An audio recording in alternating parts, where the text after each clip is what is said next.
جب رزق تنگ ہونے لگے صدقہ دے کے رب سے کاروبار کر لو، صدقے سے تمہارے رزق میں اضافہ ہوگا۔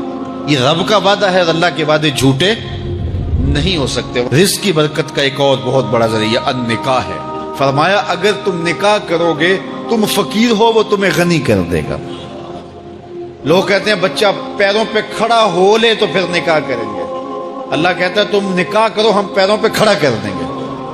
ہمارا فلسفہ اپنا ہے، اس کا حکم اپنا ہے۔ وہ کہتا ہے ابھی تو یہ اپنے لیے نہیں کماتا، تو جو آئے گی اس کو کہاں سے کھلائے گا؟ میاں جس نے آنا ہے اس نے اپنا رزق لے کے آنا ہے۔ تو بچوں کی شادیاں کرو، اگر وہ جوان ہو گئے رزق نصیب ہو۔ اپنے اہل خانہ کو نماز کے حکم دینے سے رزق بڑھتا ہے، کیونکہ جو صبح کا وقت ہوتا ہے یہ رزق کے بٹنے کا وقت ہوتا ہے، اور جس گھر میں صبح کے وقت لوگ سوئے ہوئے ہوتے ہیں وہاں بے برکتیاں ہوتی ہیں۔ تو طلوع فجر سے لے کر کے طلوع آفتاب تک اپنی اولاد کو، بیوی کو، بچوں کو نہ سونے دیں۔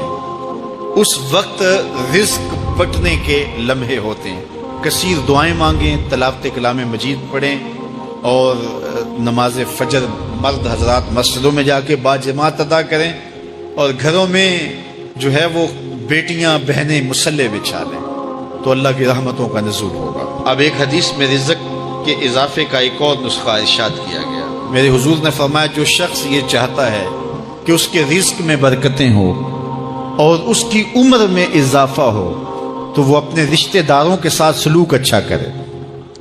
رشتہ داروں کے ساتھ اگر اچھا سلوک کرو گے تو پھر تمہارے رزق میں برکت ہو۔ غریب ہیں تو ان کی مدد کرو، ان کی بیٹیوں کی شادیاں اپنے ذمے لے لو اگر اللہ نے آپ کو وسعت دی ہے، ان کی پریشانیاں بانٹ لو، ان کا قرضہ ہے تو اتارنے کی کوشش کرو، ان کو مشکلات سے نکالنے کی کوشش کرو۔ تم ان کو مشکلات سے نکالو گے، اللہ تمہیں مشکلوں سے نکالے گا۔ تمہارے رزق میں بھی برکتیں ہوگی اور تمہارے مال میں بھی برکتیں ہوں۔ فرمایا بہتر صدقہ وہ ہے جو ناراض غریب رشتہ دار کو دیا جائے۔ اگر وہ پھنس گیا ہے، مجبور ہے، ناراض ہے، تو اس کو اگر دیں گے تمہارا نفس اس میں شامل نہیں ہوگا، تو یہ افضل صدقہ ہے جو ہر صورت میں قبول ہی قبول ہے۔ رزق کے اضافے کا ایک اور سبب الاحسان الی الضعفاء، جو کمزور لوگ ہیں ان کے ساتھ اس نے سلوک کرنا۔ الانفاق علی طلبۃ العلم، طالب علموں پہ خرچ کرنا، یہ بھی رزق میں اضافے کا سبب اور ذریعہ ہے۔ وہ حضرت بابا فرید نے کہا نا چھٹا رکن دین کا روٹی ہے۔ گھر میں کچھ نہ ہو تو پھر نہ نماز اور نہ ہی دیگر امور کی لذت آتی ہے، تو یہ رزق فراواں اور وسیع اور مبارک نصیب کر دے اللہ۔ تو اس کے لیے ایک اور وظیفہ میں دیتا ہوں، اور وہ یہ کہ مغرب کے بعد 21 مرتبہ سورۃ الکوثر پڑھ لیں، کثرت ہو جائے گی انشاءاللہ۔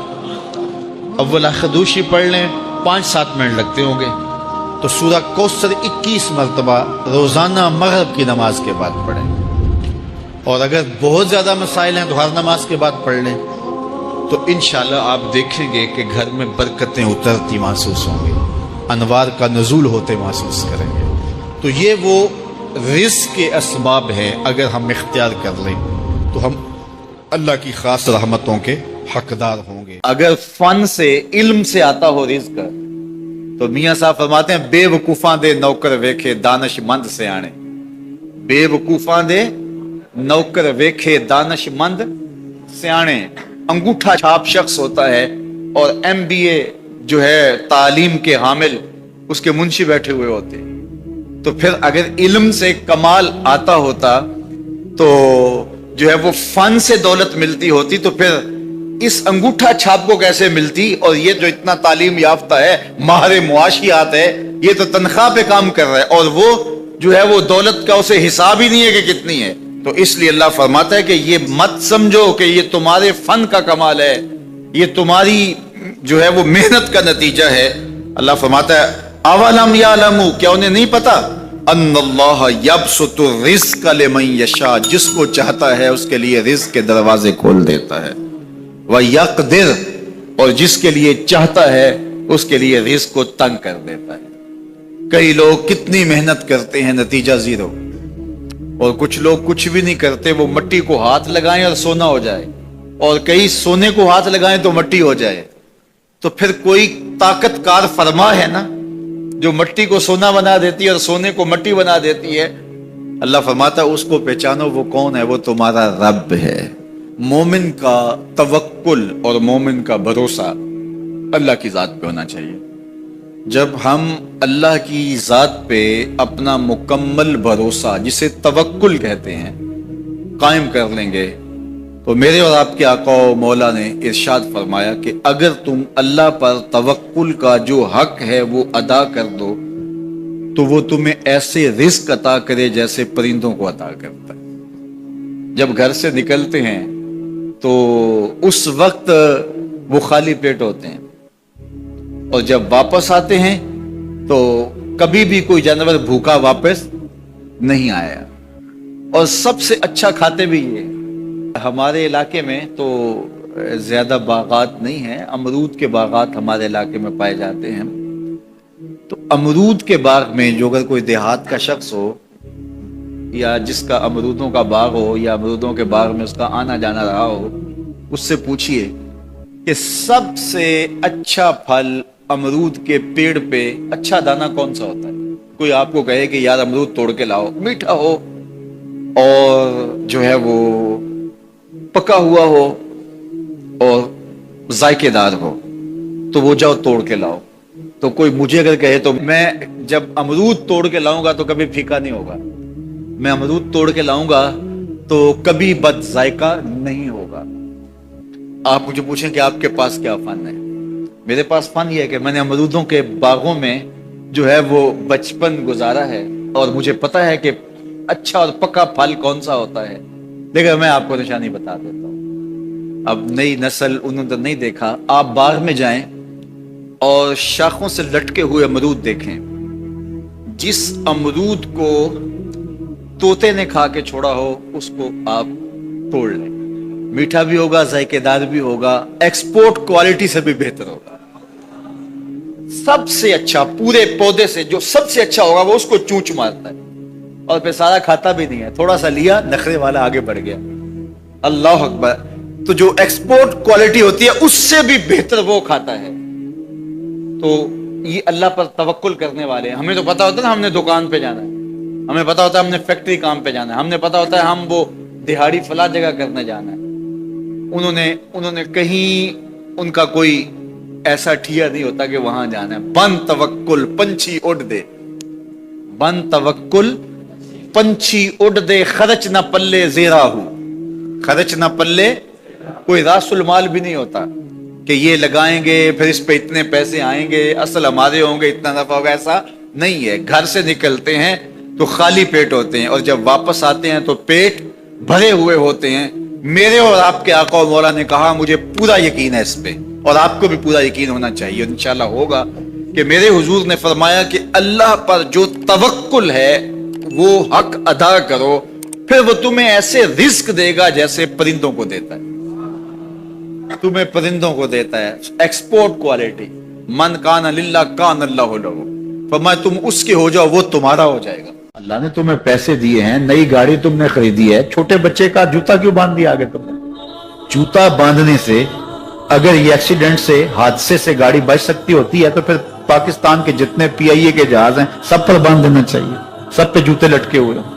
عجیب تم نے فلسفہ تراشا، کسی نے جو ہے وہ کالی رنگ کی پٹی باندھ دی نیچے جس سے اس کو نظر نہیں لگے گی۔ گھوڑے کے پاؤں کے نیچے جو کھری لگی ہوئی ہوتی ہے کچھ لوگوں نے اپنے گھروں میں وہ باندھی ہوئی ہوتی ہے کہ اس سے ہمارے گھر کے اندر کوئی مصیبت نہیں آئے گی، کوئی تکلیف نہیں آئے گی۔ کسی نے ہنڈیا اپنے گھر کے اوپر الٹی رکھی ہوئی ہوتی ہے، یہ ہنڈیا بچا لے گی، اور میاں ہنڈیا کیا بچائے گی تمہیں؟ اللہ کے قہر سے کچھ نہیں بچا سکتا۔ جب تمہارے اوپر کوئی مصیبت نازل ہونی ہے تو کچھ نہیں بچا سکتا۔ اگر بچنا چاہتے ہو تو پھر اللہ سے استغفار کرو، اللہ تعالیٰ کی تسبیح کرو، اللہ کی تحلیل کرو، میرے حضور پہ درود پڑھو، پھر دیکھنا کہ مصیبتیں ٹلتی ہیں یا نہیں ٹلتی۔ تو یہ خام خواہ کے رکیے، اور یہ عامل لوگ جو ہیں ان کا تو کام ہی یہی ہے، ان کا کام چلتا ہے لوگ ذوف الاعتقادی میں مبتلا رہے، اور یہ کہہ دیتے ہیں کہ آپ کے خاندان میں ایک منحوس عورت ہے، یہ اس کا کیا ہوا ہے، تو کوئی نہ کوئی منحوس تو پہلے ہی انہوں نے طے کر رکھی ہوتی ہے، فوراً ذہن وہاں جا کلک ہو جاتا ہے۔ اس کا نون سے نام شروع ہوتا ہے، اس کا کاف سے نام شروع ہوتا ہے، اس کا جیم سے نام شروع ہوتا ہے، تو پورے خاندان میں کسی کا نام کاف، نون یا جیم سے تو شروع ہوتا ہی ہوگا، یا دوستوں میں، تو فوراً ذہن جو ہے ادھر منتقل ہو گیا۔ اب یہ بابا جی نے بتا دیا ہے، ہاں ہاں ہاں اس نے یہ بات کی تھی، کچھ باتیں یاد آنے لگی، اس کاف سے شروع ہونے والے نام کے ساتھ نفرت پیدا ہو گئی۔ اس بابے نے نفرت کا کاروبار کیا، اس نے تو 100 روپے 200 روپے لے لیے، لیکن دو انسانوں کے اندر نفرت ڈال دی۔ اس کا گریبان کل قیامت کے دن پکڑا جائے گا۔ ان ملنگوں کے پاس، ان ذوف الاعتقادی کو پھیلانے والوں کے پاس کبھی نہ جاؤ۔ تمہیں مصیبت پڑی ہے، تمہیں لگ رہا ہے کہ شاید میرے اوپر جادو ہے، تو پڑھو نا سورہ بقرہ، جادو جڑ سے اکھڑ جائے گا۔ 40 دن اپنے گھر میں سورہ بقرہ پڑھو، برکت ہوگی۔ کہتے ہیں مولوی صاحب 40 دن تو نہیں پڑھی جا سکتی، 2.5 پارے، ہمیں کوئی تعویذ ہی کرتے ہیں۔ ہم شارٹ کٹ چاہتے ہیں نا، روزانہ صبح 2.5 پارے سورہ بقرہ پڑھے، یہ تو ہم سے نہیں پڑھی جائے گی، تو آپ کوئی تعویذ ہی لکھتے ہیں۔ کاروبار میں برکت نہیں، میں کہتا ہوں پڑھو نا سورہ واقعہ، 3 رکوع ہیں، برکت ہوگی۔ ہم کہتے ہیں ہمیں تعویذ ملنا چاہیے، بس وہ ہم گلے میں رکھ دیں، بٹوے میں رکھ لیں، پرس میں رکھ لیں، اور ہمارا کام ہو جائے، ہمیں کچھ بھی نہ پڑھنا پڑے، ہمیں وضو تک نہ کرنا پڑے، نماز نہ پڑھنی پڑے، اور برکت ہو جائے۔ ایسے برکت تو نہیں آتی۔ اس لیے چھوڑو ان کی جان، آؤ قرآن مجید پہ آؤ سجدوں پہ آؤ دعاؤں پہ آؤ۔ سحری کے وقت اس کی رحمتیں آواز دے رہی ہوتی ہیں، حل من مسترزقن، ہے کوئی رزق مانگنے والا؟ اور تم اس وقت سوئے ہوئے سارے دن ٹھوکریں کھاتے ہو۔ آؤ نا اس وقت جھولی پھیلا کے، ہاتھ پھیلا کے کہو مالک تو جھولیاں بھر دے، تو پھر دیکھنا میرا بیٹا سالم مشرکین کی قید میں ہے اور میں فاقوں کی حالت میں ہوں، تو فرمایا آل محمد کے پاس ایک سیر جو ہیں، بس اس کے علاوہ ہمارے پاس بھی کھانے کے لیے دنیاوی اسباب نہیں ہیں۔ کہا صبر کرو اور اللہ سے ڈرو، اور لا حول ولا قوت الا باللہ کثرت کے ساتھ پڑھو۔ یہ ایسا وظیفہ ہے، ایک حدیث پاک میں آتا ہے کہ یہ 99 بیماریوں کا علاج ہے، اس میں سب سے کم درجے کی بیماری ہم اور غم ہے۔ یہ دکھوں کا مداوع ہے، مشکلات کا علاج ہے، اور یہ وظیفہ میرے حضور نے بتایا۔ حضرت ابو ذر غفاری رضی اللہ تعالیٰ عنہ کو حضور نے 5 چیزیں بتائی تھی، ان میں سے 5ویں چیز یہ تھی کہ ابو ذر کثرت کے ساتھ لا حول ولا قوت الا باللہ پڑھا کرو۔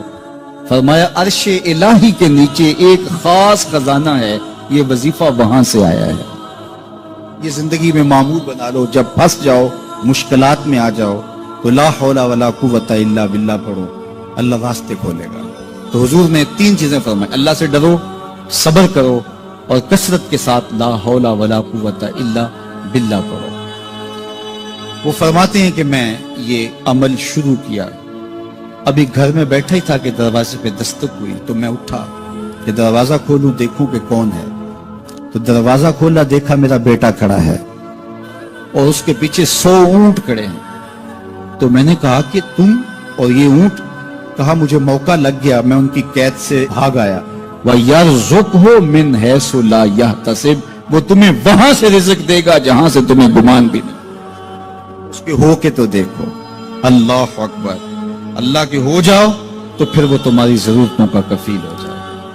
فرمایا حضرت عبداللہ ابن مسعود رضی اللہ تعالیٰ عنہ نے کہ کسی شخص کو فقر و فاقہ آ جائے تو وہ لوگوں کو بتائے کہ میں آج کل بڑے مشکل حالات میں ہوں، ہر وقت لوگوں کو بتاتا رہے، تو اس کی مشکل بڑھے گی، اس کی مشکلیں آسان نہیں ہوں گی اس طرح۔ اور اگر وہ اپنی اس مشکل کو کسی سے شیئر نہ کرے بلکہ مصلی بچھا کے اپنے رب سے کہے کہ مالک فقر و فاقہ آ گیا ہے اور اس کا علاج تیرے پاس ہے، اس مرض کا مداوع تیرے پاس ہے۔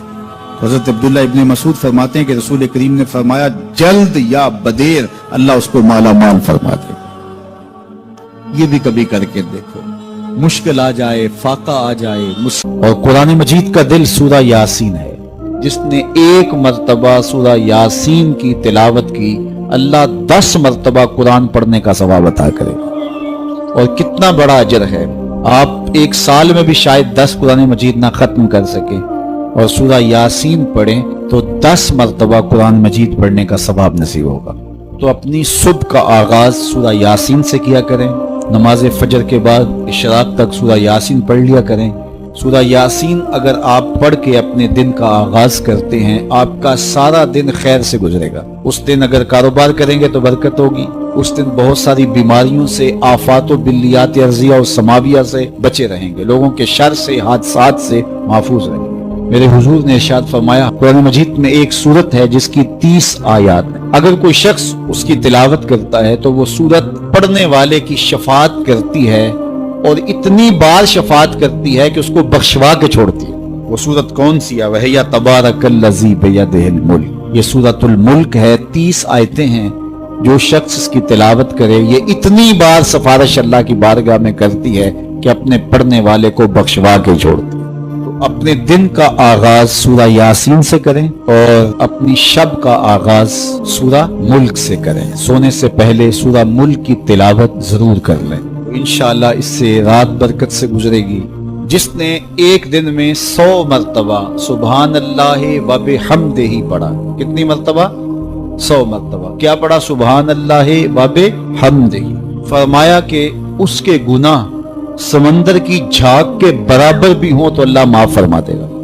تو یہ اپنے وظائف میں شامل کر لیجئے، سبحان اللہ و بحمدہ۔ اور حدیث بخاری ہے کہ 2 کلمے ایسے ہیں جو اللہ کو محبوب ہیں اور زبان پر مشکل نہیں، زبان پر بڑے آسان ہیں، اور جب میزان پہ رکھے جائیں گے تو پلڑے کو جھکا دیں گے، بڑے بھاری ہیں میزان پہ۔ وہ 2 کلمے یہی ہیں، سبحان اللہ و بحمدہ، سبحان اللہ العظیم۔ تو اگر اس کو 100 مرتبہ روزانہ پڑھے تو سمندر کی جھاگ کے برابر بھی گناہ ہو تو اللہ معاف فرما دیتا ہے۔ اللہ فرماتا ہے ما یفعل اللہ بعذابکم، وہ تمہیں عذاب دے کے کیا کرے گا؟ ذرا لہجہ دیکھیے، ذرا انداز، ما یفعل اللہ بعذابکم، وہ تمہیں عذاب دے کے کیا کرے گا؟ تم اس کی مخلوق ہو، اپنے دستے قدرت سے اس نے تمہیں بنایا ہے، تو وہ تمہیں عذاب دے کے کیا کرے گا؟ اس کی ضرورت نہیں ہے کہ تمہیں عذاب دے، نہ اس کی چاہت ہے کہ تمہیں عذاب دے، کوئی خود چھلانگے لگائے تو اس کی مرضی۔ فرمایا کہ ما یفعل اللہ بعذابکم، وہ تمہیں عذاب دے کے کیا کرے گا؟ ان شکرتم وآمنتم، اگر تم شکر ادا کرو اور ایمان لاؤ تو وہ تو قدردان ہے جو کوئی اس کا شکر کرتا ہے اور جو اس پر ایمان لاتا ہے۔ تو اللہ اس کے لیے عذاب نہیں رکھا، اس کے لیے رحمتیں رکھی ہوئی ہیں۔ تمہیں دست قدرت سے بنایا ہے اور وہ تمہیں خوش دیکھنا چاہتا ہے، تمہیں خوشحال دیکھنا چاہتا ہے، تمہیں سرشار دیکھنا چاہتا ہے، تمہیں نہال دیکھنا چاہتا ہے، تمہاری زندگی کو خوشگوار دیکھنا چاہتا ہے۔ تم نے اپنے آپ کو خود اپنے اعمال کی وجہ سے مصیبتوں میں ڈالا ہے، تو کہا شکر کرنے کی عادت ڈال لو، دیکھنا پھر اللہ تعالیٰ جل شانہ کی رحمتیں تمہارے اوپر کس طرح اترتی ہیں، اس کی نوازشیں تمہارے اوپر کیسے برستی ہیں۔ توکل اگر ہم سیکھ جائیں تو توکل ایک ایسی دولت ہے کہ جو خوشحال زندگی کی ضمانت بنتی۔ جب ہم اللہ پر توکل نہیں کرتے اور ہم سمجھتے ہیں یہ سب کچھ ہماری محنت کا نتیجہ ہی ہوگا، اور نتیجہ جب نہیں آتا تو پھر ہم بے چین مضطرب ہو جاتے ہیں۔ اور جب ہم اس پہ توکل کر لیں تو پھر ہمارا صرف اتنا ہی کام ہے کہ میاں ہم یہ کام کر رہے ہیں، بس یہ حکم، ہم بیج بو رہے ہیں، بس یہ حکم ہے اور بو رہے ہیں، باقی اس پہ بھروسہ ہے، یہ کام اس کا ہے کہ اس نے اس کو اگانا ہے، اس کے اوپر پھل لگانے ہیں۔ تو جب اس پہ توکل ہو جائے تو بندہ سوکھا رہتا ہے، ورنہ بندہ مشکل میں مبتلا ہو جاتا ہے۔ بسا اوقات ایسا ہوتا ہے کہ بندہ ایک منصوبہ تیار کرتا ہے، اس کا عملی نتیجہ اس کو سامنے نظر آ رہا ہوتا ہے، لیکن نتیجہ بالکل الٹ جاتا ہے۔ سید علی المرتضیٰ فرماتے ہیں میں نے اپنے ارادوں کی شکست سے ہی اپنے رب کو پہچانا ہے، کہ میں ایک منصوبہ تراشتا ہوں کہ یہ اور یوں ہوگا اور وہ ہونا چاہیے، لیکن نتیجہ وہ نہیں آتا، تو کوئی طاقت ہے اس کا جو نتیجہ بدل دیتی ہے۔ تو بندہ اس طاقت پہ یقین کرتے، اس پہ توکل کر کے جو ہے وہ اس پہ بھروسہ کر لے تو زندگی سوکھی ہو جاتی ہے۔ مغرب میں جو اللہ پر یقین نہیں رکھتے وہ خودکشی کر لیتے ہیں کہ یہ کیوں ہو گیا، ایسا نہیں ہونا چاہیے تھا، لیکن ہم خودکشی اس لیے نہیں کرتے، ہم کہتے ہیں میرا رب جس طرح چاہے اس طرح ہی ہوتا ہے، جو اس نے طے کیا ہوا ہے وہ کر کے رہتا ہے۔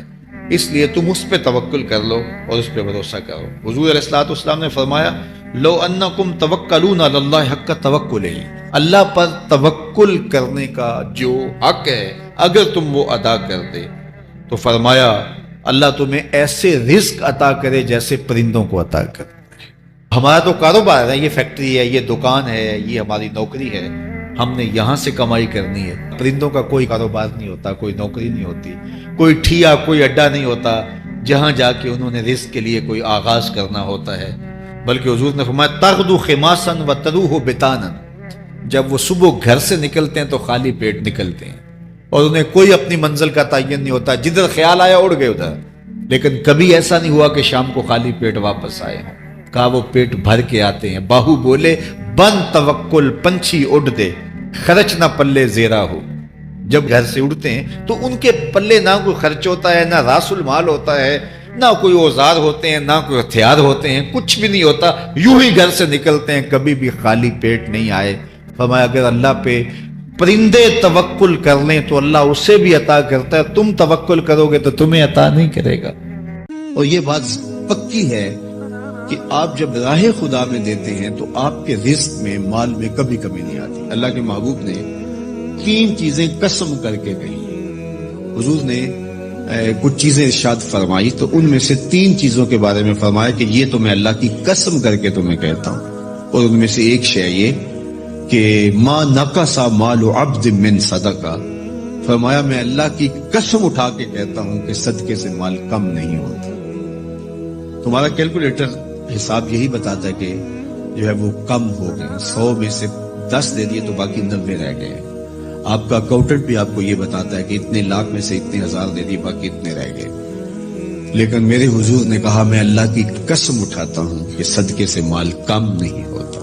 دوسری بات فرمائی کہ جو شخص مانگنا شروع کر دیتا ہے, سوال کا دروازہ کھول دیتا ہے, اس کی کمی پوری نہیں ہوتی. یہ بھی میں اللہ کی قسم اٹھاتا ہوں. اور تیسری بات میرے حضور نے قسم فرما کے یہ کہی کہ جو شخص کسی کو معاف کر دیتا ہے, کسی نے کوئی زیادتی کی وہ معاف کر دیتا ہے, تو حضور فرماتے ہیں میں اللہ کی قسم اٹھا کے کہتا ہوں اس کی عزت میں فرق نہیں آئے گا. تو یہ 3 چیزیں حضور نے قسم کر کے فرمائی. تو اس لیے ہم اپنے ہمسایوں کو دیکھیں, ان کی ضروریات کا خیال رکھیں. تو حضور کی سیرت کا یہ عنوان جو حضرت خدیجہ الکبریٰ سے بہتر کون جانتا تھا, اپنا سارا مال انہوں نے حضور کو پیش کر دیا جب نکاح ہوا حضور سے کہ حضور اب یہ میرا نہیں یہ آپ کا ہے.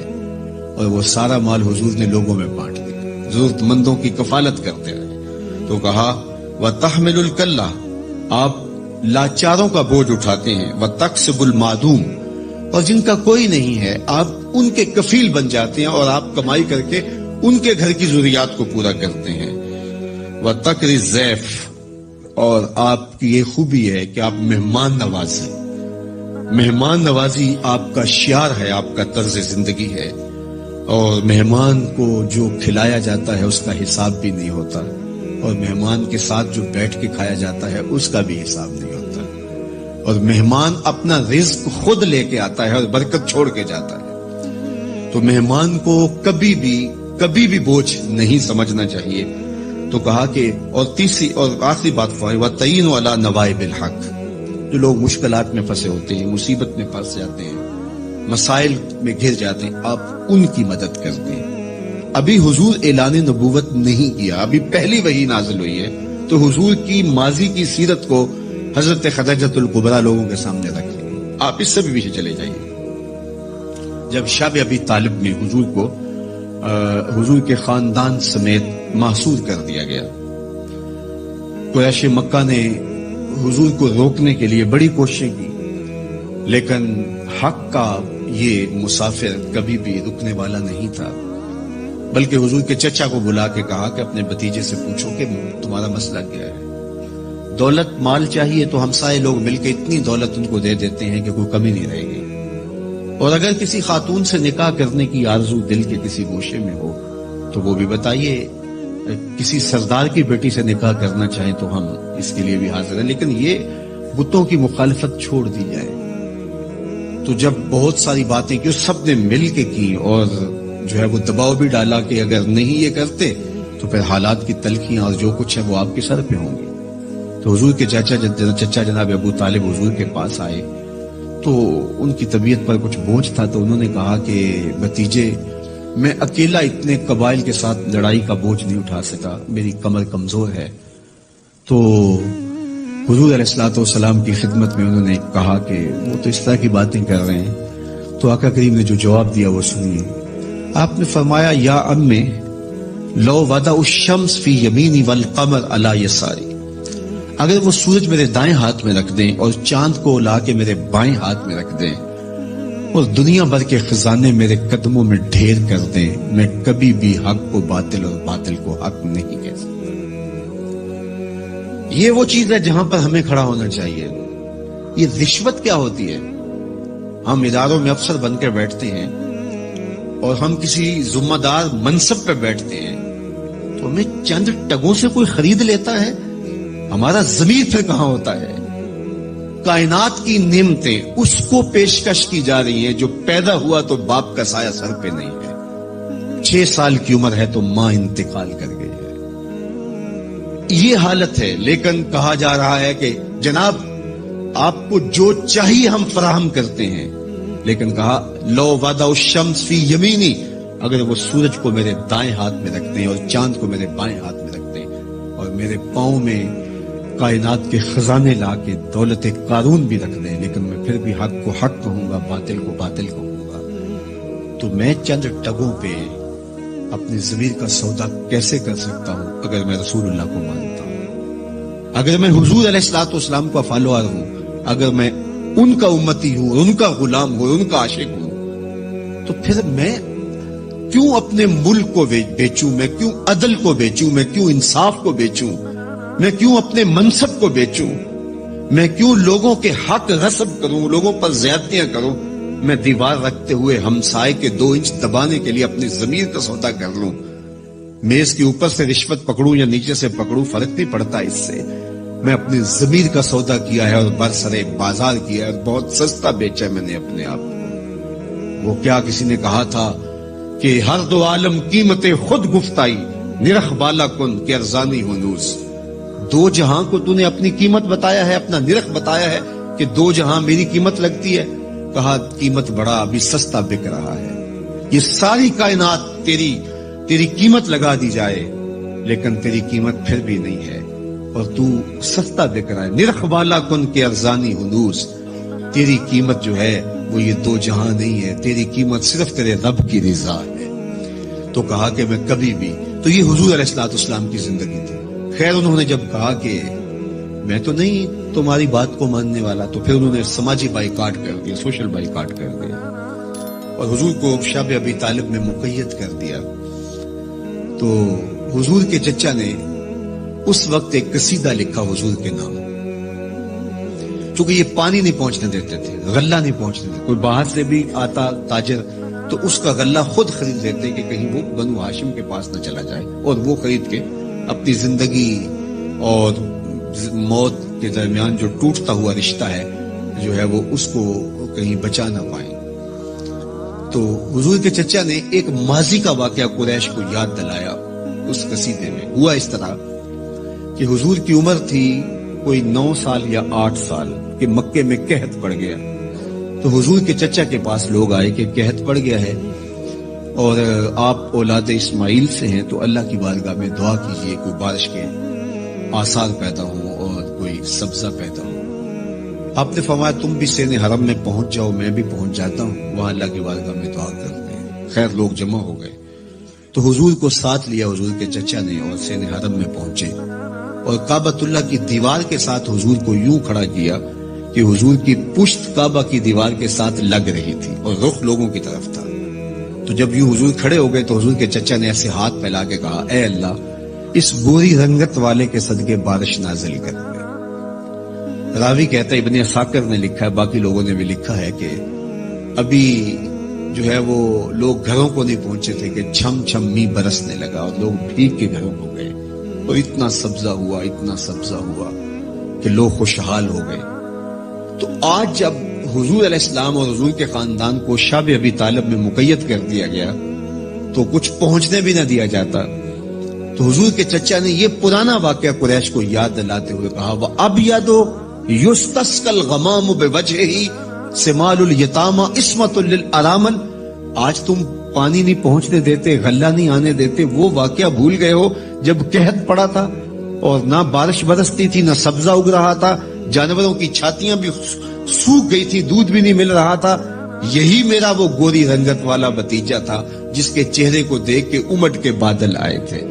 وہاں دو لفظ گئے, سمال الیتاما عصمت للارامل, یہ میرا وہی بھتیجا ہے جو یتیموں کا سہارا ہے اور بیواؤں کا آسرا ہے. اب حضور جب خود یتیم تھے, یتیمی کی عمر بلوغت سے قبل ہوتی ہے, تو یتیم ہو کر بھی یتیم پرور تھے, یتیم ہو کر بھی یتیم پرور تھے, اور حضور بیواؤں کے گھروں میں جا کے ان کا پانی بھر آتے,